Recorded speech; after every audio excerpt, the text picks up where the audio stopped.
You know what's filthier than drama? Reality. And reality just gut-punched one of football's fiercest warriors. Coach Prime Deion Sanders, the man with gold chains, gold toes, and a golden tongue, just survived something no amount of swagger could block. Cancer. Not a metaphor. Not a scare tactic. Not clickbait. Cancer in his bladder. Let that sink in. This wasn't some surface-level lump or bump. This was a mass discovered after a routine physical. Yeah, a checkup. The kind most of y'all push off because you feel fine. Well, Deion felt fine too, until the doctors told him he was walking around with a time bomb inside him. The kind that doesn't care how many touchdowns you scored, what shoes you endorse, or how many cameras follow you. So what did they have to do? So with this scan, everything turned out really great from the vascular side. About 2 weeks later, we get a text from his primary care doctor that said, I need to talk to you and coach. We need to refer you guys to a urologist. So about 3 days later, we go see a urologist. They go in for a quick procedure. The urologist told us, hey, within 10 minutes, I can tell you guys if he's gonna need another procedure or if we just need to do these follow-up appointments. And the doctor told us, okay, you guys are going to need another procedure. I'm going to refer you to my colleague, Dr. Kurkasia. But at this point, you have a bladder tumor. And from there, we'll go get it removed. And then Dr. Kurkasia, it was, go ahead. Yeah, so we proceeded with removal of the bladder tumor. It showed a very aggressive, Let's go backwards because you guys gave me options that scared me to death. Oh, well, once we knew. We'll get there. I'll get there. Okay, I'm sorry. We removed the tumor. It was very high grade, invading through the bladder wall, not into the muscle layer, something we call very high risk, non-muscle invasive bladder cancer.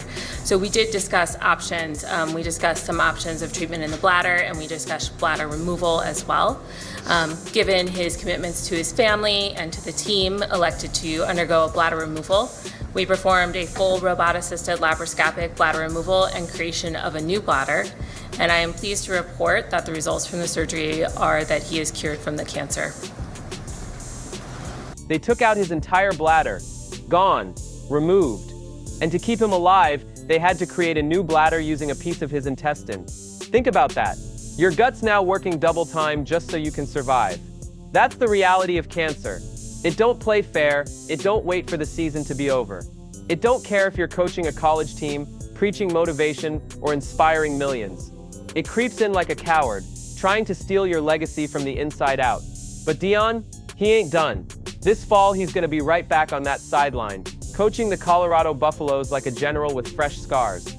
So let's welcome in 247's Adam Munster-Tiger, who is joining us from that press conference in Colorado. Certainly a lot of speculation going on about Deion's health over the last few months. So we're finally hearing everything that's going on. Adam had a cancerous bladder tumor that was removed. You were there. So first things first, kind of paint the picture for us. And what was the mood like in the room today?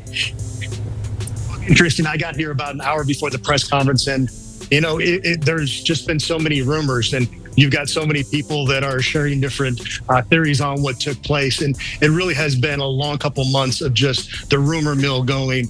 And it was great for Deion Sanders to be able to come in and set the record straight.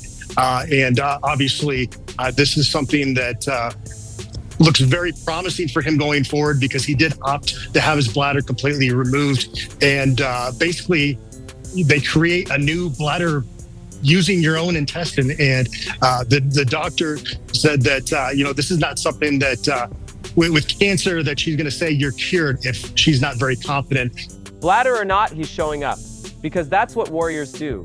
But let's be real, this ain't just about Deion. This is a wake-up call to every man, woman, and hard-headed soul who thinks they're invincible. Cancer don't care about your muscles, your hustle, or your grind. It cares about time. And if you don't catch it early, time runs out. That checkup you keep skipping could be the thing that saves your life. That weird pain you keep brushing off might be your only warning. Early detection is the difference between surgery and a funeral, between a new bladder or no second chance. So yeah, this episode ain't about gossip, affairs, or celebrity meltdowns. It's about life and death. Sensitive health issues that he is going through in great detail. So what kind of precedent, what kind of message does that send that we're having this legend, Hall of Famer that is really being so vulnerable in terms of these sensitive health issues? Yeah, it's bigger than sports, right? And that's something that Coach Prime Sanders views himself as more than just a football coach. And he's somebody that likes to use his platform to reach other people. And so It's about a living legend staring down the scariest opponent of his life and beating it by getting checked. Deion Sanders will walk back into that stadium this fall with one bladder less, but a hell of a lot more to say. And when he speaks, you better listen, not just to his play calls, but to his testimony. He survived not because he's prime time, but because he got screened in time. So go to the damn doctor, make the appointment, get the test, piss in the cup, let them take the blood, whatever it takes. Get checked out, because it could have been a whole another gathering if I had. Because the filthy wall ain't just about scandal, it's about truth. And the truth is cancer's real, but so is survival. If Deion Sanders can go toe-to-toe with it and still come back to coach this fall, what the hell are you waiting for? Stay filthy, stay alive, and go get checked.